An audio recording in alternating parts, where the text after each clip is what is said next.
In 1953, one of America's greatest writers found himself in a small Italian coastal town that would capture his imagination forever. This is the story of John Steinbeck's Positano. The place so captivated him that he wrote an essay on location for Harper's Bazaar in 1953. In it, he writes, quote, "Positano bites deep. It is a dream place that isn't quite real when you are there and becomes beckoningly real after you have gone."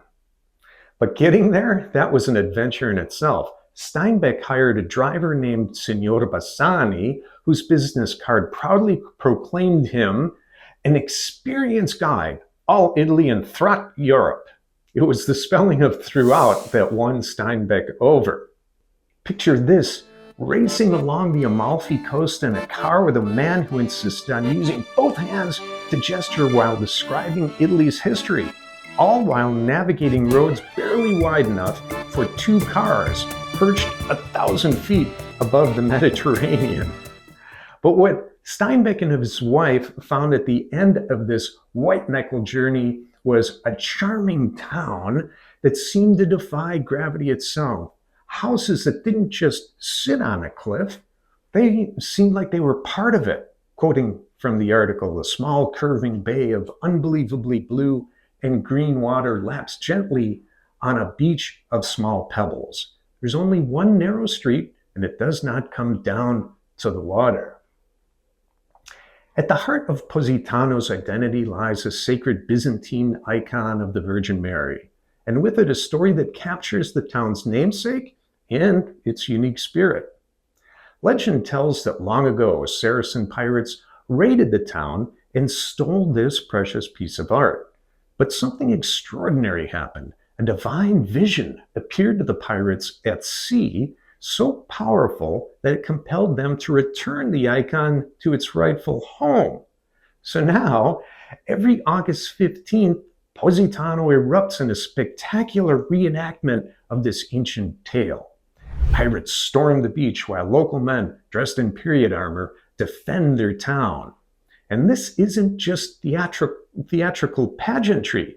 Steinbeck noted that the fighting often gets surprisingly serious.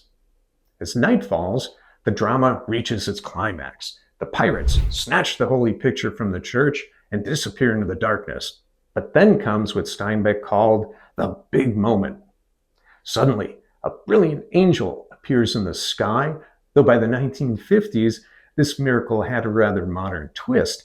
The celestial vision was created using a surplus Air Force barrage balloon donated by none other than U.S. General Mark Clark. You see, during World War II, General Clark and other Allied officers had used Positano as a rest camp. After the war, Clark and other officers braved the arduous journey to Positano, becoming part of the early wave of tourism to this difficult-to-reach but heavenly locale.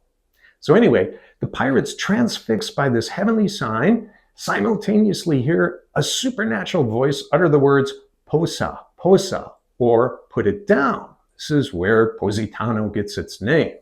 They hastily return in their boats to restore the picture to the church. The entire town then erupts in celebration, singing, marching, and rejoicing in a tradition that bridges centuries of history with the present day. Beyond the festivals, Steinbeck stayed at the Sirenuse, an old family house turned hotel. Its owner, a fascinating character named Marquis Paolo Cersali, the town's mayor, and its only communist. Because in Positano, even politics had its own peculiar logic.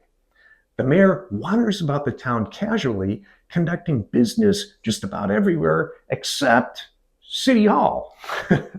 Steinbeck found a town that simply didn't care about impressing outsiders. As he noted, quote, "They don't have much, but they like what they have and will not move over for a buck." By night, the town transformed as fishing boats dotted the sea with their lights, hunting for anchovies and squid. Even this had its own complex social code, with rival towns following strict rules about who could claim a school of fish. But what really, truly captured Steinbeck's imagination were the characters, the Positano characters, the witch doctor with the bright eyes of a wise bird or an innocent snake, the shoemaker who claimed Ferragamo stole his ideas, the postman who delivered mail shirtless on hot days.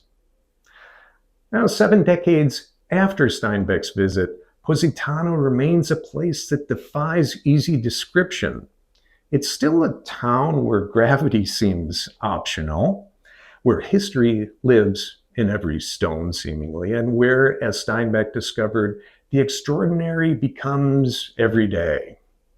Steinbeck's entertaining essay ends with a hilariously quirky story about an American expatriate who imported a turkey to Positano for Thanksgiving. But I won't spoil that one for you. If you're going to visit Positano, if you've been or simply intrigued by the place, I highly recommend Steinbeck's essay. You can find it online, and I've provided a link in the show notes. As Steinbeck wrote, it is a dream place that isn't quite real when you are there and becomes beckoningly real after you have gone. If you'd like to bring a piece of this dream place into your home, please check out my online art store. Enter coupon code YT10 for a 10% discount on any painting, print, or merch on this site. Thank you for watching, and arrivederci.